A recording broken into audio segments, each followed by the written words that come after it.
It's time for the State of Pro Wrestling, scheduled for one fall with a 60-minute time limit. And now, from parts unknown, your tag team champions of the world, John Orlando from the PVD Cast and Gerald Glassford from the Pop Culture Cosmos.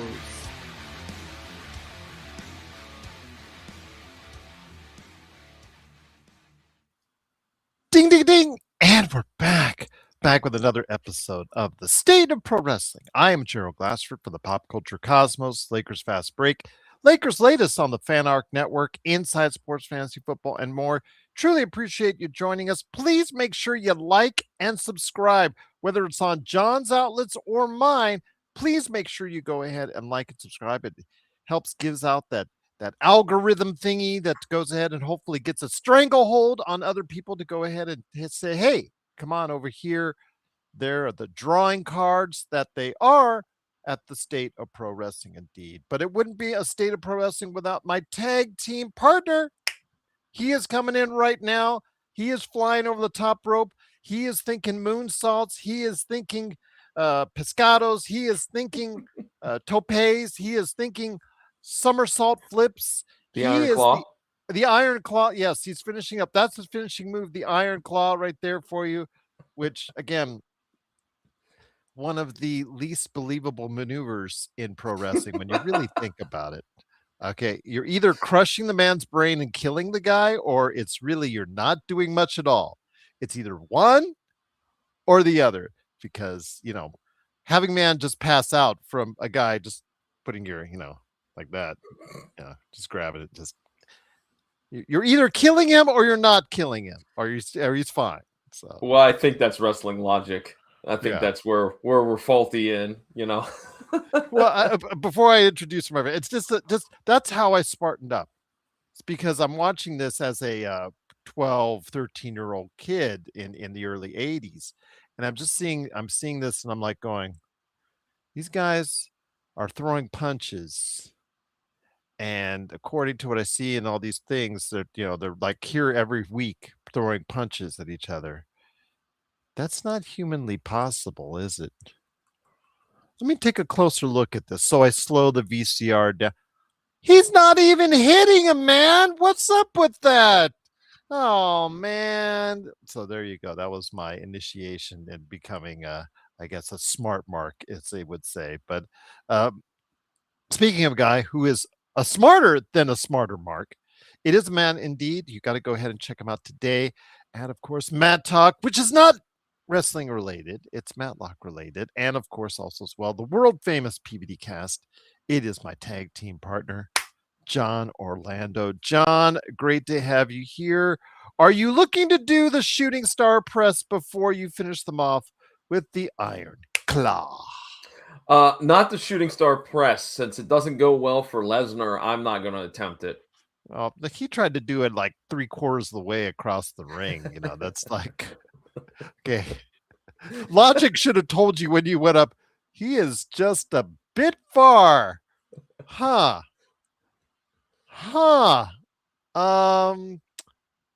Yeah, maybe we need to go ahead and I'll just, maybe I'll do a splash instead. Yeah, there you go. It is John Orlando. John, great to have you here.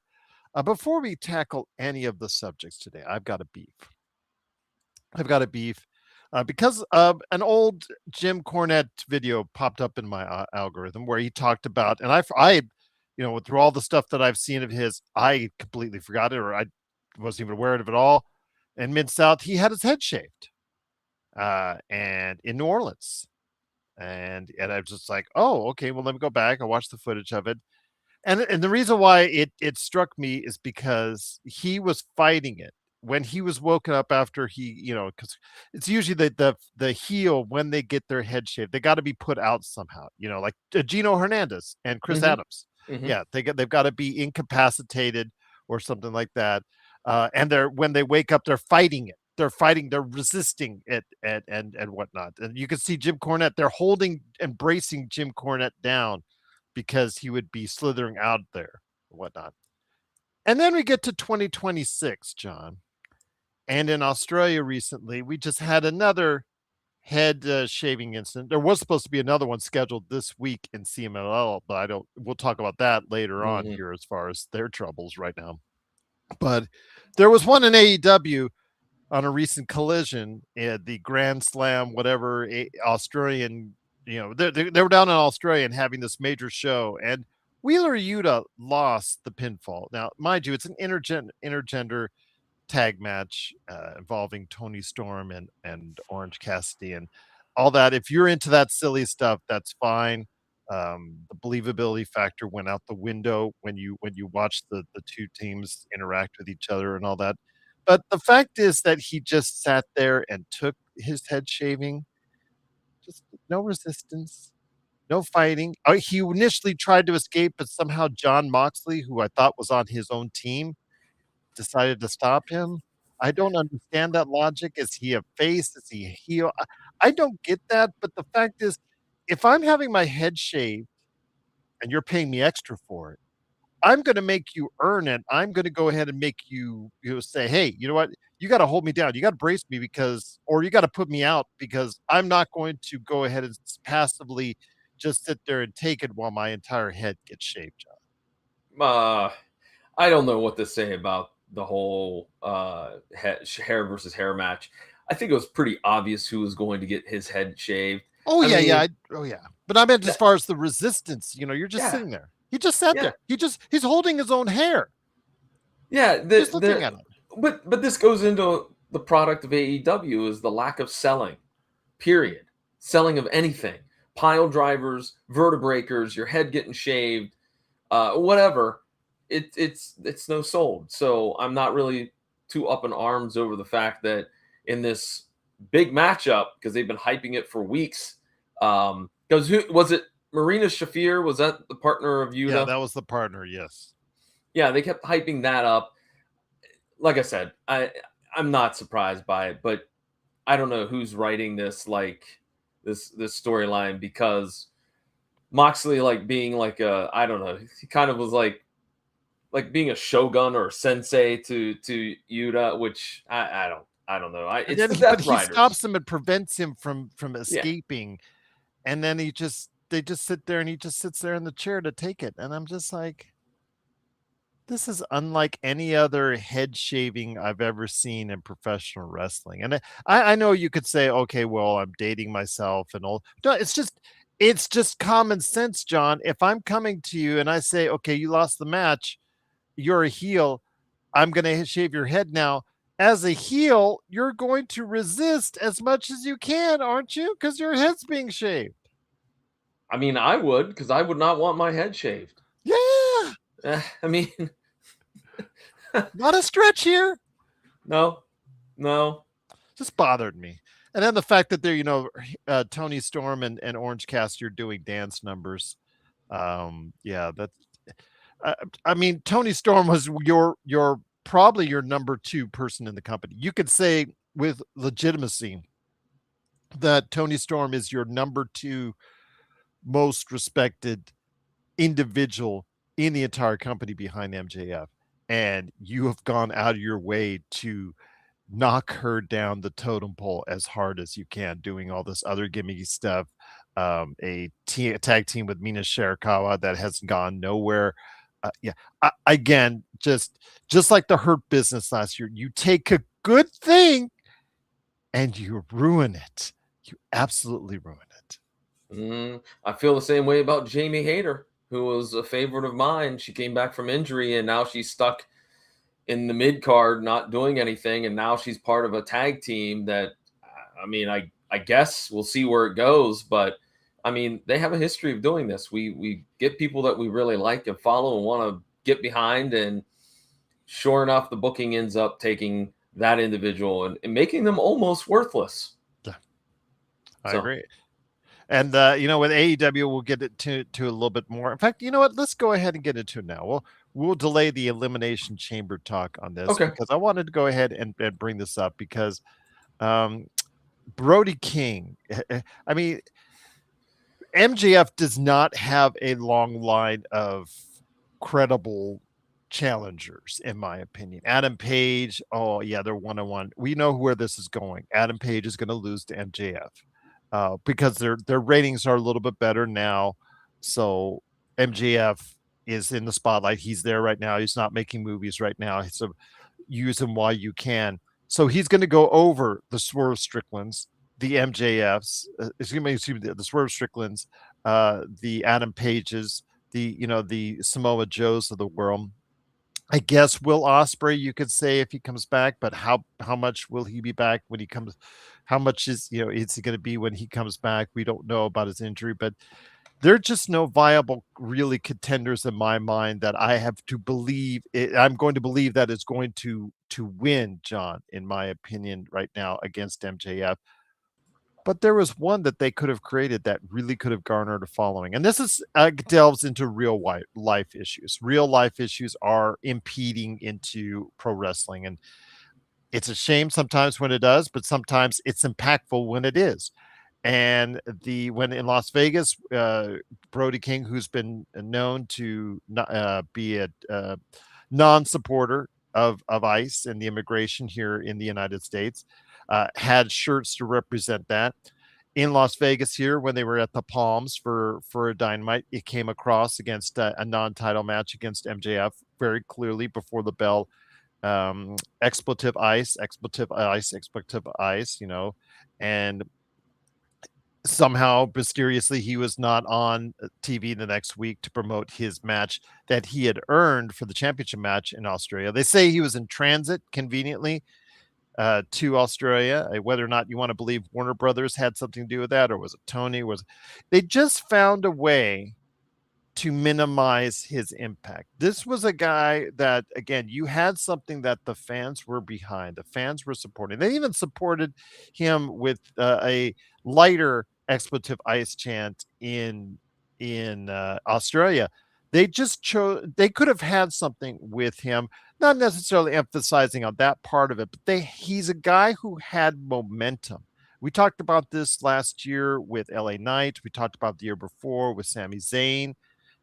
When these guys have short run, huge momentum, you need to take advantage of it, John. I wanted to hear your thoughts. Did AEW blow it? Because, they had a match in Australia and MJF, no cheating, no undermine. He just flat out won. He just flat out won, making Brody King look even less effective. Did they blow it with Brody King?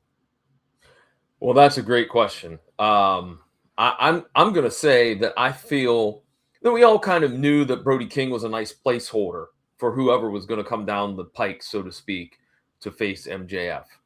But could he have been more? Right. That's the thing. Because he's got a unique look. He's a big dude. He still moves around the ring very, very well for as big as he is. I don't know. I feel like if you're going to come out, with t-shirts that say abolish ICE and are very anti-government and whatnot, I feel like you got to go like full throttle with that. You can't just you can't half-heartedly do it. I think you just got to go full throttle with it and see what happens. And we're not making any political statement here, by the way. We're not making it. No, we're just saying, when you have something that the fans are supporting, like with Austin 316, you just got to go all in on it, John. Yeah. And look, I personally believe that those type of messages should stay in the locker room. Okay. I just believe that they shouldn't be out there in front of the public. But on the other hand, I do feel and I do believe that Brody King has a right to speak his mind. So I kind of get both sides of it. But ultimately, I think that Warner Brothers and AEW, they have to start realizing talent when they have talent. Because look, we just mentioned it just a few minutes ago with Tony Storm and Jamie Hayter. Those are two very talented individuals that are not getting a lot of TV time now. But you got to strike when the iron is hot. And I think that, no matter if you went the angle of coming up with some new creative storyline for Brody King and his kind of anti-authoritarian type of character. And I know they were tying it into the network and the sale of the Warner Brothers to Paramount, and how that ties into the government or Netflix or whatnot. And I get that. I understand that there was a lot of pressure, maybe put on to them, or maybe worried that they might get a lot of pressure put onto them. But you open the genie, you open that bottle, the genie came out of that bottle, and the fans were supporting it. And I don't know if you've ruined his career, or at least short term or whatnot, because he could still get over huge once things settle down in CMLL. I think Brody as a face and CML would be absolutely huge there. I mean, just huge there about the support for him there. But I think right now, when it comes right down to it, I think, when you have that genie pop out of the bottle for a company in the position that AEW's in, where its future is tenuous right now based off that sale, you got to go all in. You got to say, okay, the network, they're fighting against me, government's fighting against me. Just some type of scenario where you make it look more and more like you are really fighting for something. And can we talk about how this story broke and how weird it was that we had people stating that they heard that he was being held back off of the show, he being, of course, Brody King, that he was being held off of the Next Wednesday week show. after, yeah. Yeah, and then other folks, other journalists using their platform to say, no, he's not. I haven't heard anything. He was in transit to Australia, supposedly, which is convenient because he was in transit to Australia, but the other individual wrestlers who were going to Australia were not there. Yeah, they were at Dynamite. It was just a weird story, news story all the way around. But end result is, I don't think that Brody King just having this one kind of incident, if you will, is going to have any negative effects on his career. Now, if it keeps happening, that might be a different story. Who knows? And again, it depends on, as we all know, with corporate wrestling. Case in point with WCW, if you don't have the support of the higher ups, then you're going to struggle even more. And so I'd like. I mean, let's put it this way: if they're going to have the chance will continue, and they take them off the air. That tells you all you need to know, John. Yeah. Yep. Absolutely. And the thing is, he would be huge. If I was CMLL, I would call Tony Khan and say, hey, you know what? When we get back going in regular operations, he needs to come down here and be one of our top faces right behind Mystico. He would be huge as a face in CMLL. I just don't understand the logic in not jumping all over this. But again, it was money right there on the table. I understand the political people just like scared away from going after it. But if you're the number two and a distant number two, you need to do something to bridge that gap. Okay. Because you need to do something, because NXT and TNA, however much you like to laugh at them, they've got now platforms which they could become as or more successful than your TV show. And seeing how your lack of promotion in Australia caused you to have one half the audience you had for the same show last year, John. That's one of the things I wanted to go ahead and talk into with tickets. We'll get into tickets right now with that. They went to Australia, John, for two shows, the Collision show and then a house show. The house show did nothing. I think under 2,000 fans, or right around 2,000 fans. But the big show was about 7,000, 7,500. That was about half of what they did the last year. And you can't, going there for just a 7,500, or going there for under 10,000 people in two shows, that's expensive. That's a money drain right there. And I understand you've got billions with the cons, but there's only so much money you should be spending. And it just does not send a good sign that even though your ratings are up, people are not attending your shows. They're not attending the shows in as much frequency as they were 2 years ago.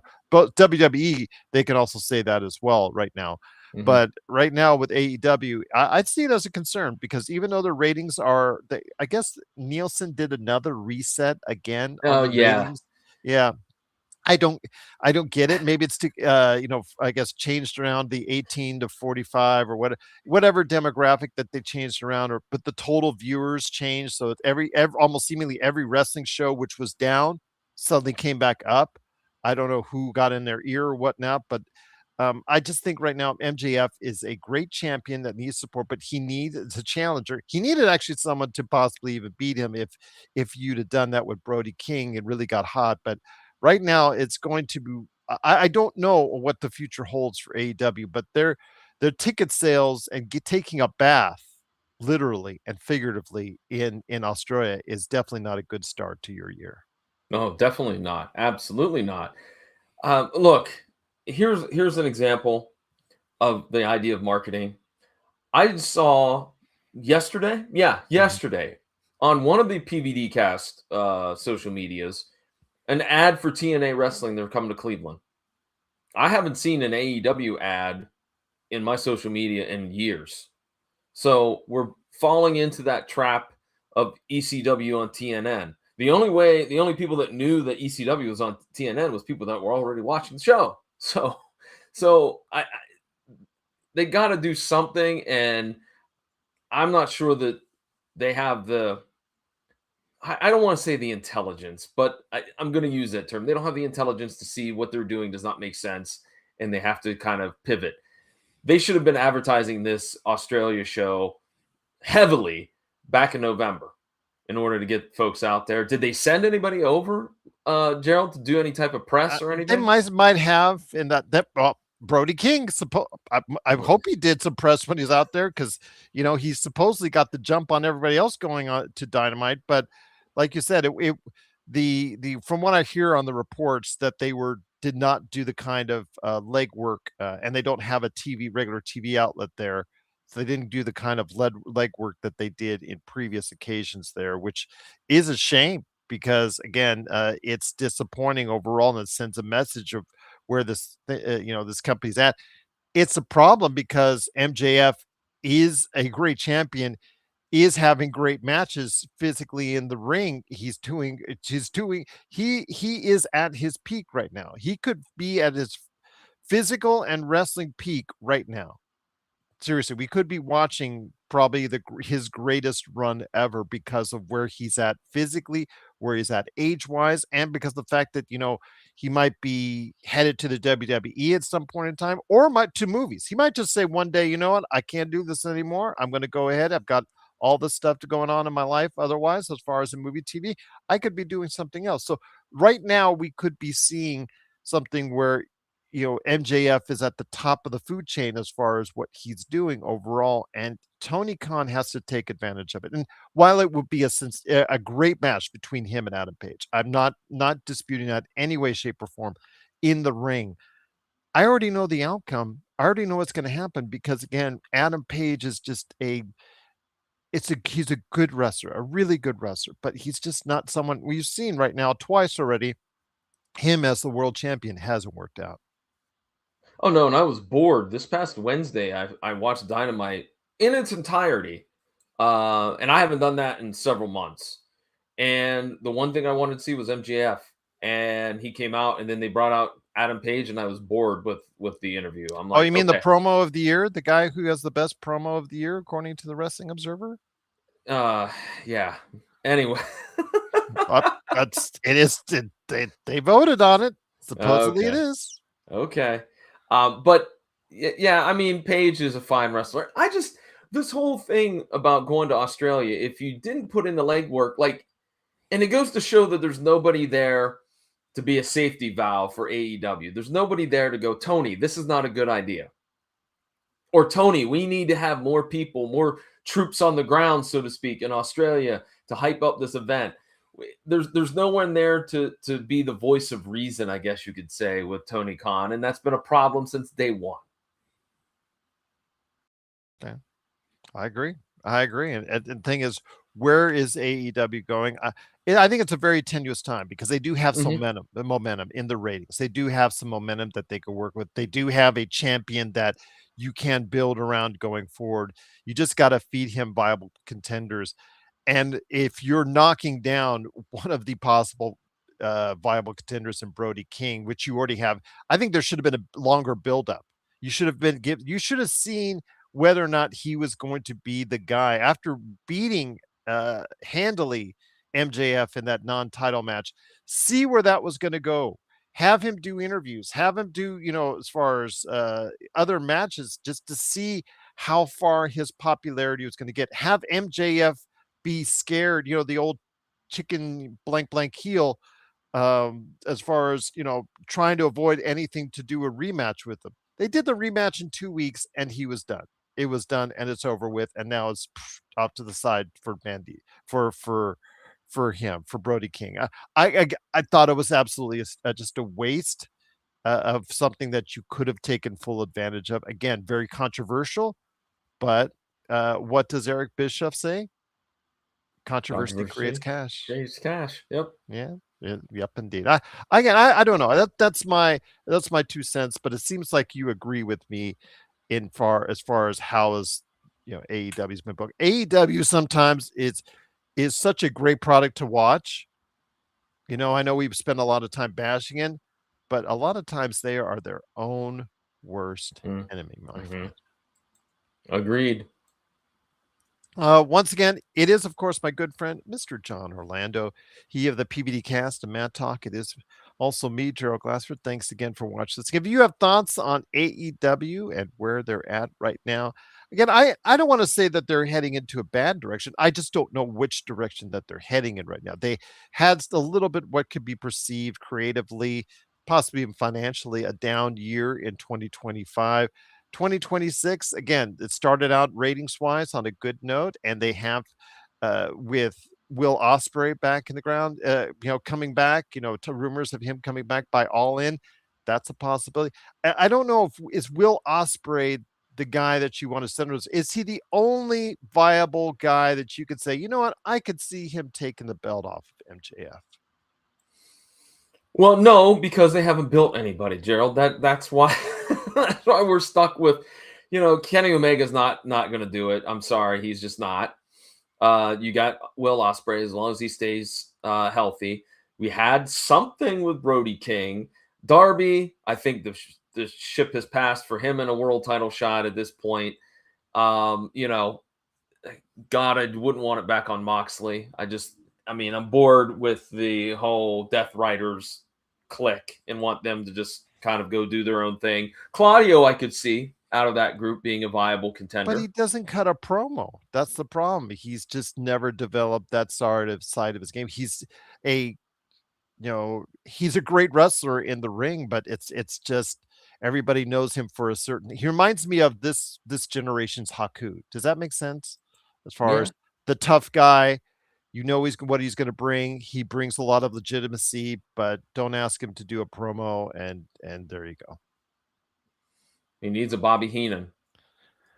He does, but even if that's the case, it's still only a certain level where he goes. That glass ceiling, though, we talk about the WWE's glass ceiling. That AEW glass ceiling is pretty hard as well, my friend. Mm-hmm. And we haven't even gone into the fact about the women's part of it. Again, Toni Storm, we talked about her and her descent away from where she should be as far as the premier face of this organization. Could you even tell me right now who the champion, a women's champion of AEW actually is? Yes, I think. That answered my question.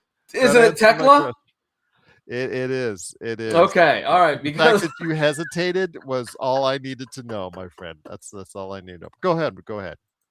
No, I was sitting because they had an interview with Statlander, and I was like, I know Statlander was the champion, but I couldn't remember who beat her. So there you go.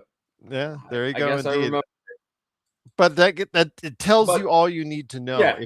If it doesn't automatic, because they do have 100 mid-level or lower level championships, and I get that, I understand that, but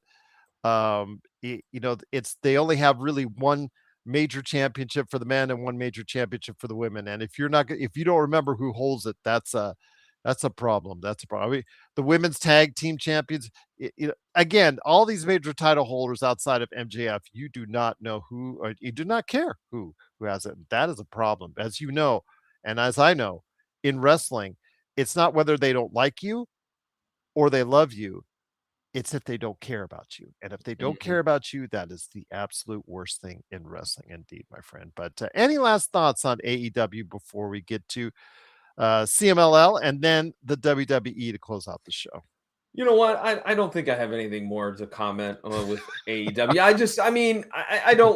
I know I sound kind of being like a jerk, but we say it all the time. The booking and some of the decision making is bonkers. Just that's the only way I can describe it, is bonkers. Bonkers indeed, my friend. But if you guys out there have any thoughts on the PVD cast or here at the State of Pro Wrestling on the Pop Culture Cosmos, please let us know right down below in the comments. We'd love to hear from you, or popculturecosmos@yahoo.com. And I know, John, you have an email as well. What is that, real quick? That is johnorlando@pvdcast.com. There you go. johnorlando@pvdcast.com. Well, once again, it is the State of Pro Wrestling. It is John Orlando from the PVD Cast, along with me, Gerald Glassford. Thanks again for watching this thing. I just wanted to touch on real quickly because of the real world violence of after the I guess what happened with the drug lord. I think El Mencho, if I'm saying that name correctly, was killed. This led to a backlash between Mexican forces and the drug cartels, as far as battling back and forth. It's led people in very real world danger, not just Americans, Mexicans all over Mexico. It's been really something scary in several states across Mexico, and because of that, they've closed down several shows. I know that on Friday there was supposed to be a hair versus hair match with Johnny TV, although I think he's Johnny, but there's a Mexican name. He goes by whatever name that for whatever promotion he's working, and he has a different Johnny last name for it. But there was a hair versus hair match scheduled for Friday again, which is going to be of concern whether or not they're going to run that show or not. But will these problems lead to something concerning overall as far as the downfall? It's already impacted CMLL's business, which was on fire even leading into the beginning of this year, still with Mystico on top and just absolutely just killing it as far as business. They were the hottest promotion on the planet for 2026 and 2025 and leading into 2026, excuse me. Your thoughts, my friend, if this will impact their business, or will they rebound, regroup, and get it all back together? Well, that's a great question. I believe they were supposed to have a show tonight in Guadalajara as well, and they got postponed or canceled. But they've also had, I know that there's been other things while doing some research for this part of the show. There was I guess a football, or as we Americans call it, soccer. There was a big soccer match that was supposed to be happening that they also postponed. You cannot put your fans in harm's way to see your show. Just like earlier this evening, I watched The Daily Show, and they had taped that during the blizzard, and I marveled at that. That's kind of a dangerous setup for fans to come out and see that show. And I think this is a little bit more deadly than a snowstorm. I mean, when you have bullets flying around, and it seems from everything that I've read, it happens out of nowhere. That you'll just be sitting down and enjoying your evening meal, and then all of a sudden explosions and machine gun fire, and you have to drop, hit the floor. So it's going to be probably very problematic for any entertainment to go on in Mexico while this situation is still happening. Whether it's wrestling, whether it's football, whether it's whatever, I think that it is going to impact the bottom line. I hope that it doesn't impact the momentum that CMLL does have. We'll just have to wait and see. But I feel like it's going to have an impact all the way around, because how could it not? I mean, this is a big, dangerous situation that's happening in Mexico. I agree with you 100%. And this is the type of thing, it won't kill their business. I mean, by the summer, it should come back to some extent. But the days of every week being a sellout at Arena Coliseo or their other major arenas that they run, those days might be numbered and those days might be gone, which is sad to see because, just the enthusiasm you're hearing and seeing the reports of sellout after sellout after sellout. And even if you're not a fan of Lucha Libre, but you're a fan of the pro wrestling business, you need to support this. And I'm not saying go watch their stuff or anything. I'm just saying just be happy that a company is achieving the kind of success they may only achieve very few times in their lifetime, if at all. I mean, most 99% of wrestling organizations will never achieve the kind of success that CML did in 2025, John. So again, that's really what I want to stress, is that this is important for the professional wrestling industry, not just for Lucha Libre, not just for CMLL.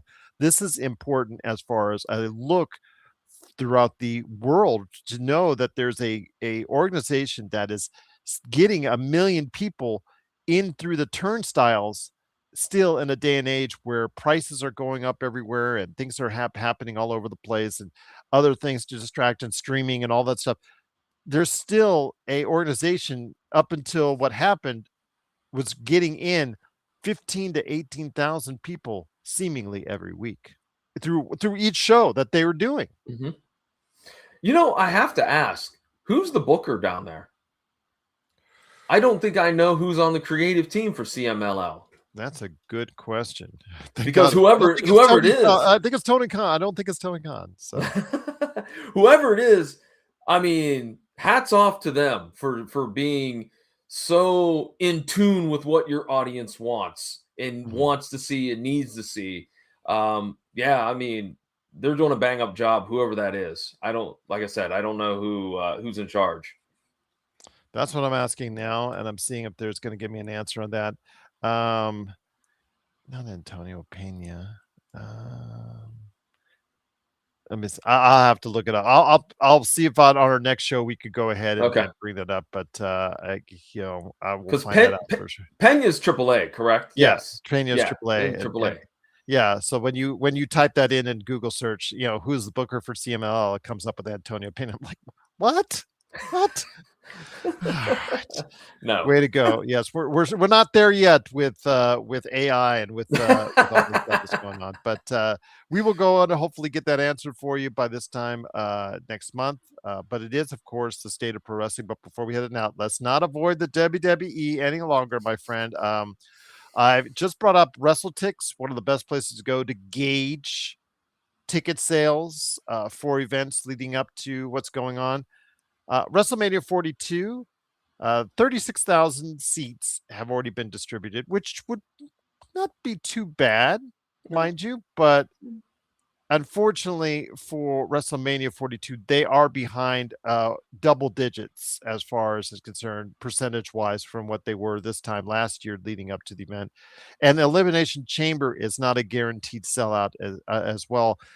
Both cities, the watch parties within 50 miles have been blacked out, and unless they get an authorization from WWE, they are trying to put the kibosh on it and say, you know what, if you want to watch it, go to it. And that's, to me, that's a little bit of a problem. Or watch it on the ESPN Unlimited app, which is still not available on YouTube TV, which I have an issue with entirely, but that's another problem for another day.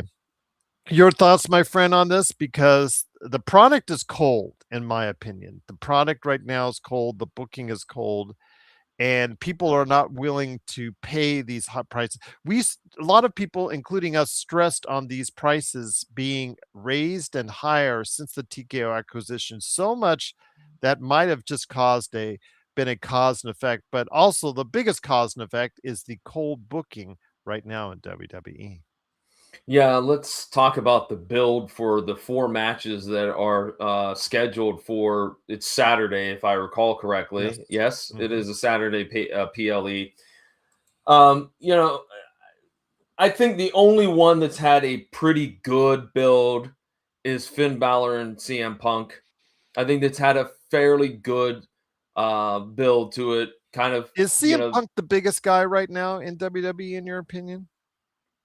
Is he at the top of the food chain? I'm thinking he is. I think either he or Cody is, and I don't think I think Cody is. I mean, it's because he doesn't have the title. It just doesn't see. It seems like a little bit of the luster is lost off the American Nightmare. Well, I think that those two, Finn Balor and CM Punk, are going to have a good match. I definitely believe that is going to be a great match, and that'll be match of the night, I'm sure, because I'm not a fan of the Elimination Chamber. I've never been a fan of the Elimination Chamber. I hate the structure. I hate the pay-per-view. And I don't how understand. You really feel, John. Tell us how you really feel. I mean, don't hide your feelings, my friend. Every year someone's going to get hurt Saturday. We know that. Every year someone gets hurt in this monstrosity of a stupid match that really doesn't mean anything. Oh, it'll tell you who's going to go for the other title, the other world title. Okay, but who cares? The whole idea about the Royal Rumble is that you win, you go, you get to point at the upper part of the arena and point to the WrestleMania sign. That's what you get out of it. And instead, they jam this stupid PLE in between Royal Rumble and Mania. The build for it has been ridiculously dumb because there's been no build. They've had everybody involved in other storylines, not paying attention to the fact that Elimination Chamber is coming up. Case in point, Drew McIntyre has interfered with Jacob Fatu and Cody Rhodes, and yet is Fatu or Drew in anything on the show for Elimination Chamber? No, they're not. So why are you wasting my time doing this? Which, by the way, I would rather see Fatu and Drew McIntyre go at it in a regular match than being involved in that stupid Elimination Chamber. But it's like that. It's Frankenstein booking, so to speak. Like, it's just a bunch of parts that they're throwing together. And, oh, yeah, we also have a PLE, by the way. It's happening this Saturday. There's, like, no thought put into it at all for the booking and for the build. So I will now get off my soapbox. No, it's okay. It's really cool to hear your rant. You were so shy about your feelings there. I wasn't sure if you're going to let it all out. So I just wanted to make sure. Just want to make sure, we're here for you, my friend. If you want to vent, we're here for you, my friend. Okay. But the build towards Elimination Chamber, the build for a lot of their stuff, the Royal Rumble, the build towards that. I mean, they just replayed it to This is what they should have done in the first place. Played it on ESPN. This ESPN Unlimited app and all the confusion on who has it, who doesn't. Do I need my mother's permission to get it? Whatever is going on with this Unlimited app. Forget it. Throw it out the window. Just throw it on ESPN and let 2 to 3 million people, maybe even more for PLE, come to watch it. You're just missing that opportunity. Throw a bunch of ads on it, and there you go. This is just common sense. You spent so much money on getting the WWE ESPN, and you have like maybe a 15th of people watching it now because of how badly you've mismanaged this with this app. Just throw it on ESPN. Throw it on ABC. It's right there for you. It is right there for you. I can't spell it out to Disney and ESPN any clearer than that, John. That's my soapbox, and I am now getting off. Hold on. I'm getting off now. There you go. The thing that I also was going to comment about is that not only do you seem to have just a bunch of people randomly thrown in these Elimination Chamber matches, but the women's match that's on the show is for the Intercontinental Championship. Why, if we're going to do that, why not have a women's match for the, women's title? Like, again, the booking makes me the United States title, right? Or was it? No, not I think it's whatever one Becky Lynch had. Oh, yeah, the internet. Yes, for AJ Lee, for the Intercontinental. Yeah, right. So because Chelsea Green has a broken foot. So yes. Yeah, I think so. I think you're right. Some injury, but I have no interest in the women's Elimination Chamber. And I know you probably do because Asuka is in it. So what's your thoughts about her being involved in this? Well, it's fine because she's there. I just wanted to win at this point in her career. Just win a match at WrestleMania. I don't care what it is for at this point. She's already won 4 times the World Championship. She's already won 5 tag team championships. She's already earned a spot in any Hall of Fame that you want to put on, even the pro wrestling one, which I give. Again, how do you pass by Becky Lynch, her, and Charlotte Flair off of the Pro Wrestling Hall of Fame, and then you put the Heartily Boys, as Jim Cornette puts it in there instead. It still blows me away. It still blows me away. Okay, sorry, it's not the Hot Topic Hall of Fame. Should be the Wrestling Hall of Fame. But okay, whatever. But she's already earned her spot at all as far as her resume is already written. So I don't expect her with Rhea Ripley in the match and them deciding, right now it's pretty cold. Liv Morgan, my daughter, one of my daughters actually excited and hopeful I can get a ticket. I don't know if I'd be able to get that. Spending $800 on a ticket it's not what I want to do, but I'm trying to work my magic on some comps. And the fact that it's not selling as well as before, I may be able to get that done, but I don't know. That's a big maybe right now. I'm keeping my fingers crossed on that. So be that as it may, Jade Cargill doesn't have an opponent. Bianca Belair has talked about a finger surgery that she has done. She has no viable opponents right now. As much as I like Michin, I don't think Michin is been elevated to that level. And unless you're talking about a hardcore match and asking Jade Cargill to go ahead and play with kendo sticks, I don't think that's going to be something that she's good at, because Jade Cargill needs a lot of help. Jade Cargill needs a lot of help in every single match that she does. She's got a great presence, a great aura. No one can take that away from her. But I think at this point you need to start thinking about ditching the titles off of Io Sky and Rhea Ripley and putting Rhea Ripley back in the forefront by having her win the chamber and having her go on against Jade Cargill. I think it's just a reality of the whole thing. And Asuka's one of the greatest competitors in the past 10 years, men or women. She's already in her spot. Just get her a win at WrestleMania. I don't care what it is. Have her do a feud with Kairi Sane. Because it's what they're doing to each other right now. I don't care. Just at this point, just get her a win at WrestleMania, no matter what it is, my friend. So you're predicting Rhea to come out of the Elimination Chamber for the women's side? I think you have to. I think business dictates you have. Rachel Rodriguez is big. It's huge. She's strong, but she has no personality. No personality, no push, and no personality. Kiana James, people are like, still who? Mm-hmm. Yeah, too soon, and nobody really knows. Gilia, they've almost ruined Gilia so far. I mean, Gilia still has some cred, but Gilia has not been given the right way of been booked the right way either. So, but Kiana James, no, she's just fodder. She's just fodder when she goes out there. So it is going to be Rhea. I think the odds are clearly in favor. Who else is in it besides Asuka? And one more. Tiffany Stratton, who was Tiffany Stratton. That's who I think will come out of this, because I think that she needs a reset. I think this is a great way to get that reset. If hopefully she can remain uninjured, and that goes for all of the women in this match. I don't look forward to a Jade Cargill or Tiffany Stratton match. Someone's going to really get hurt. Someone could legit get hurt, and it's not going to be a pleasant match to watch. We've already seen that match before, and it's not been pleasant. No, you're right. What about the men? Who do you think might be walking out? Well, you want to name the contenders for that, my friend? Yeah, sure. We got Randy Orton, LA Knight, Cody Rhodes, Javon Evans, Trick Williams, and Jey Uso. Trick Williams has been has got a great future. Jey Uso is Jey Uso. I think the smart money is betting on Cody Rhodes or Randy Orton, who said this week he'd like one more run with a world title. He did mention that, conveniently timing, of course.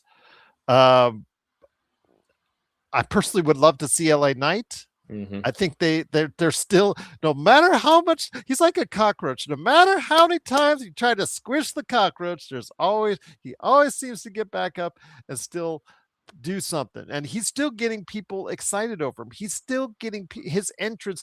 I don't care if you want to say it's Attitude Era 2.0. It is still getting people interested. it's still getting people excited.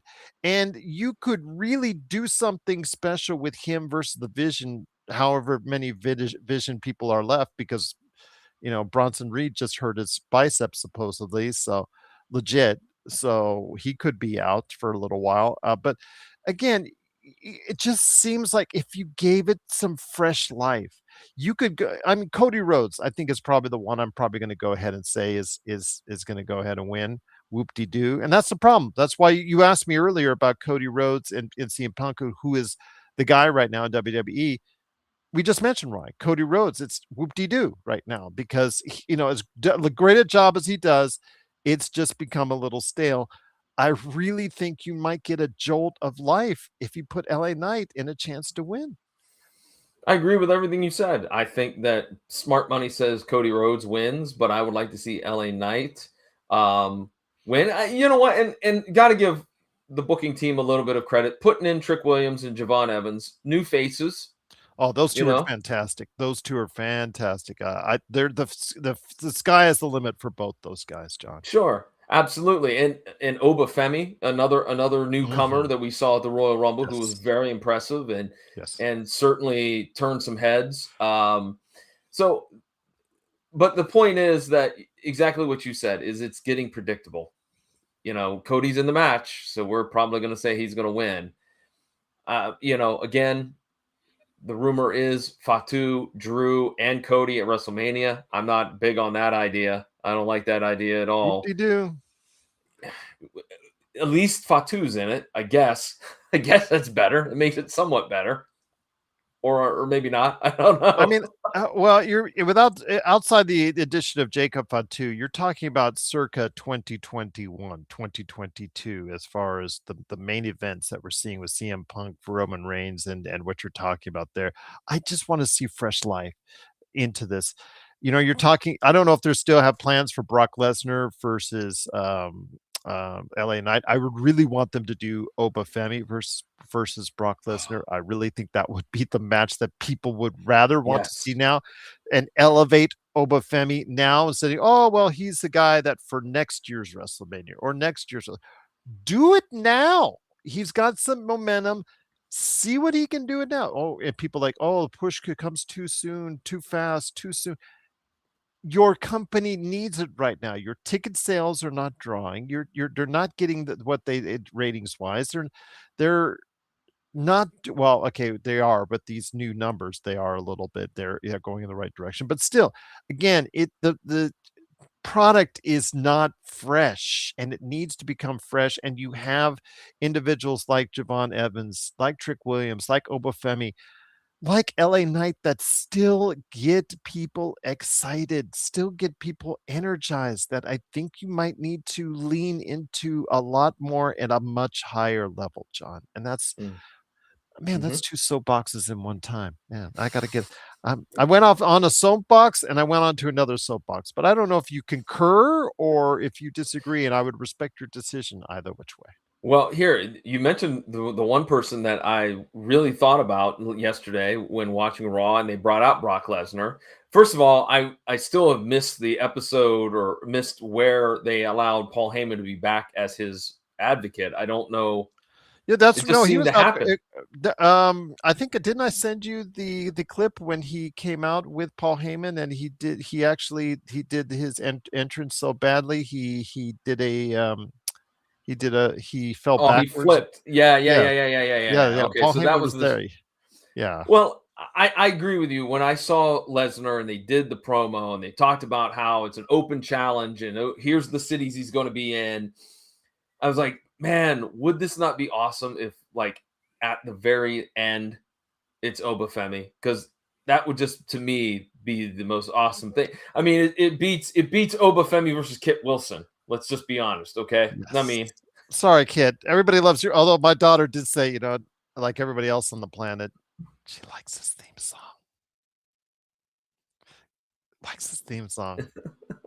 Theme song's good.